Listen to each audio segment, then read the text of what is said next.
لوگ سمجھتے ہیں کہ آپ کو برا بھلا کہہ کے آپ کو انسان ذلیل کر سکتا ہے. کوئی انسان کو ذلیل نہیں کر سکتا، کیونکہ عزت اللہ نے اپنے ہاتھ میں رکھی ہوئی ہے.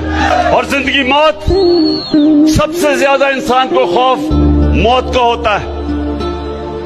اللہ نے انسان کو آزاد کر دیا ہے. وہ کہتا ہے کہ کس ٹائم پہ تم دنیا سے جاؤ گے یہ اللہ نے اپنے ہاتھ پہ رکھا ہے. ایک بزدل آدمی وہ ہوتا ہے جس میں ایمان نہیں ہوتا. ایمان والے کی نشانی ہوتی ہے اس کی کوئی قیمت نہیں ہوتی، اس کے ضمیر کو کوئی خرید نہیں سکتا.